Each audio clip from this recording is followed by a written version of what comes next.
Hey everyone, Cypher here, and this is the episode 4 of Rookie's Guide to Battlefield 3, and it's on the Recon class. Of course, Recon is the short, pretty much abbreviated version for saying reconnaissance, which means observation unit, soldier. Alright, now, Recon people are supposed to be designed as like, I spot the enemy and say, oh, here they are, here they are, here they are. If I have the opportunity to take out the person, then I shall take out that strike. It should work. Okay? That's, of course, if you have the option. And of course, all the guns that are in the Recon class are pretty much sniper rifles. Right here, I got the Mark 11 Mod 0, which is the US's first sniper rifle that you get to use right out of the gate. Which is pretty nice, but being it's a semi-automatic, it does have some drawbacks to it, like the amount of power it has when firing. Okay? Like here I got the ACOG on, which makes this basically, I turned it from a sniper rifle perspective into a battle rifle, which means I can shoot now at distance with little to no problems. Now, of course, after the recent patch that was given to the Battlefield players across all three platforms, being PS3 being first, followed by PC and Xbox 360, bolt-action rifles now have the ability to get one-shot kills at close range. So that doesn't mean going around quick-scoping people. Now, people might be willing probably to do that and everything, but it's like, no. You're not supposed to do stuff like that. Right? Because the purpose that probably was probably going for on that point of view was to give the snipers a chance in close quarter situations a little more better. Instead of have to pull out their pistols, which is recommended, now with bolt action, some guys can kill with close quarters with little to no problems now. However, semi-automatics still have a little problem with them. Okay? That being is, you're still going to take at least 2 shots close range to get. But the problem, but I should say is that they have been not like upgraded to a higher level. They're being buffed, meaning they're a bit stronger, which is very, very good to have available to being a reconnaissance player. So it means I can go use this Mark 11, I should say. or others, or other semi-automatic guns, such as like the SVD. There's it's called the M39 EBR, but some of us from Call of Duty, like from let's say Modern Warfare 2, we may know it as the M21 EBR. Or if you go to other games, it might be like the M14, which technically that's what it is. It's just the more current version of the M14. And actually, I do recommend beginning players try to get that. Now, the only way you get that gun, this M39, is to go through co-op. That's like one of the first few guns unlocked. So it's not that, you don't have to wait that long in order to get the gun. But it's definitely, it's worth it. It's pretty good gun. It's definitely, I really consider it a battle rifle. Even here, with the Mark 11, it's like a battle rifle. So it's pretty impressive. Well, being a recon, well, like, what do you just observe? Observe your opponents. Like here, I'm using this at my sniper rifle as aggressive, but yet I am gonna spot people. I'm gonna do that stuff off the side. Now, definitely with the sniper rifles, only way you're gonna get like a one-shot kills is headshots. And you have to really adjust bullet drop, distance. It's gonna take some time to learn. It's gonna take some time to learn and get pretty good at it. For what you're gonna have to deal with. All right. Now, easy way to learn how to get used to a gun. And this is one I tested out time and time again. Whenever I get a new sniper rifle or I want to work on an attachment to try to get it, or at least learn a little more of it, such as like with the ACOG or maybe longer range sights. such as like the 8 times zoom scope or the 12 times zoom, I'm going to go to TDM, Team Deathmatch, and practice them. Now, definitely one good map for to learn it is definitely Operation Firestorm, because you have like 3 buildings you can get on top of, and if you're a sniper, you're up there, you can pretty much counter snipe other snipers that are on the roof, or even other soldiers, and help spot your teammates and be an observation. Yes, you're above, you're sniping people, but yet you're also reconnaissance for them. Now, definitely one way to get something called the Surveillance Effective Reward is to use the TTOG, which is basically a ground penetrating radar motion sensor device. And it's useful in identifying when people are going to be nearby. For example, I put in an objective area.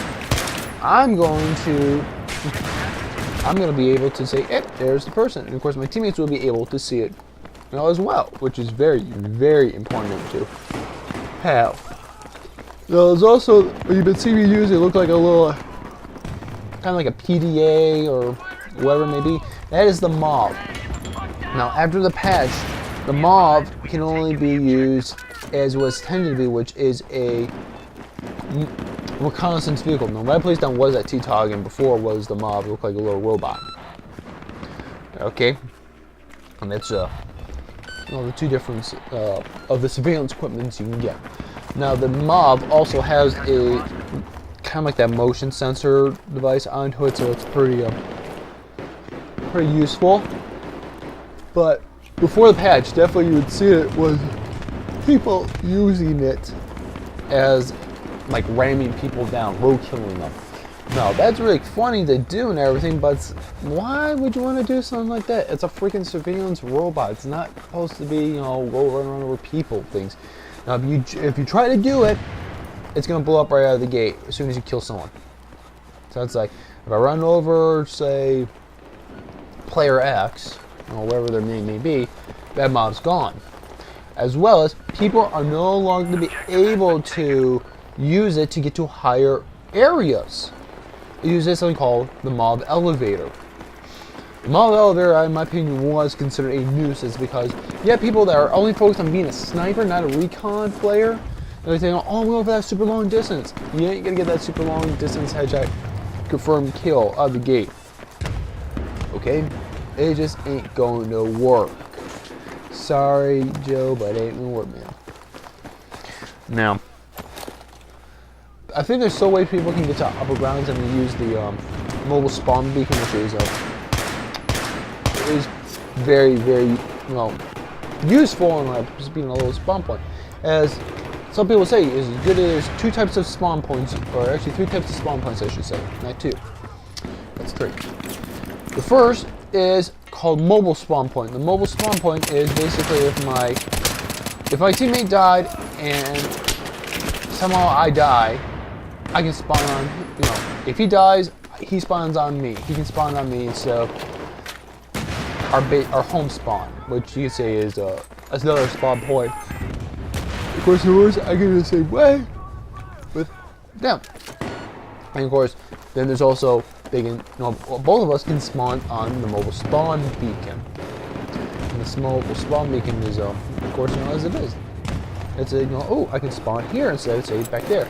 And that can be useful in causing havoc to another team and a whole bunch of other stuff. It's just basically cause chaos. Now there is one more gadget that the Recon players do have, and it's known as the Soul Flame. The Soul Flame is designed to be a laser designation device. So basically it designates vehicles, ground and air. Now, that's really useful in causing those that may not have experience or just want to get rid of the so-called beeping sound that was going on. So basically, most of the people know is like if you're hearing beep beep beep beep beep beep beep beep, and you hear all that stuff like when you're flying a jet and you just got turned on. Oh yeah, get turned on, man. Yeah, but Soul Flame is, like, okay, I can designate the vehicle, they hear the beeping, and they're going to deploy their IR flares or IR smokes. Well, that can there's ways to stop it from getting beeped because it's being that little block. But if you're causing the person, the pilot, driver, whoever, ground or air, to deploy them, means they're going to be susceptible to lock on weaponry such as like the Javelin and the Russians version of the Javelin for the engineers, as well as the Javelin. The Javelins, right out of the gate, if you were to standardly lock on, say, a tank, all it's going to do is it's going to launch and fly straight to the person, and hopefully not hitting nothing in the way. Now, that's really cool in its own way. But say if that vehicle was designated, the tank was designated by someone with the soul flam. Say if you were a recon and your teammate was engineering a Javelin, and I soul flam that was designated the vehicle, that Javelin's no longer going to hit the side, but it's going to come from the top, which does a lot more damage. You can get nose, hip fire for the win. Hey, that's the advantages of the sniper rifles, semi-automatics. You can hip fire and have a pretty good chance of survival. Of course, now the chances are a little more better now with every patch. Yeah, but the soul flame, it works great, especially if you really can cause havoc with aerial vehicles. Of course, if they spot it, they can say, "Yeah, I know where that thing is. I'm going to, take it out." And of course, I could have taken the guy with the sniper if I wanted to, but I said, "Nope, switch over to my M9 and just basically go pew pew pew pew pew." Fine guy. All right, now each sniper rifle does have some pluses and minuses to it. For example, the bolt actions are very great at long distance with little to no problems because that's what they're designed for, long distance accuracy. I could pelt someone from a good distance away with the bolt action can be like the L96 or the M98B or even the M40A2. The objective has been lost. All right, and those to get a pretty good bolt actions in their own way and form. Of course, that just saying that it's like, ooh, really, I could, pull them off. Yeah, you can, but you have to also pay attention to the fact that, they're single shots, they're very slow, rate of fire behind them, especially every time you shoot until you unlock something called a straight pull bolt. Or the straight bolt, as some like to call it, is the come here, bud. I'm gonna knock ya. Is the straight pull bolt is basically, or a straight bolt, actually, that is I can keep aiming down the sights and basically reload while still keeping down the sights, which is very, very useful. However, when you don't have it, you basically have to sight out and sight back in in order to dish it the reload. And then after a while, it feels like it's, when you first start off, it's going to feel clunky, it doesn't feel natural, but then soon it's going to become like second nature what's going on. Right? Second nature possible. Unfortunately, you can tell pretty much we lost this next year. But, as overall, as a general recon tip, I can say to you all rookies jumping in is experiment with the guns, and especially if you're starting off, I recommend you mess around with something known as the all-kit guns, which is called PDWs, and I really do recommend you mess around with those guns, which I will talk about in the next episode. So, if you're just going to stick with a sniper rifle, maybe start with the gate. Use pretty much the iron sights and learn the gun. Basically turn the sniper rifle into a normal rifle. You go to town on people, and then we start unlocking certain attachments, start learning them, go to TDM, and then go to business. Because TDM, it just doesn't who gets the 100 kills first. That's all it is. While Conquest and Rush, how many tickets are left. Plus and minus to both sides. So, for you recon players who are starting off, always observe your surroundings. Have good awareness of figuring out how things are on the fly, and you probably can pick someone's head off with a blink of an eye. So, see you on the battlefield, everyone.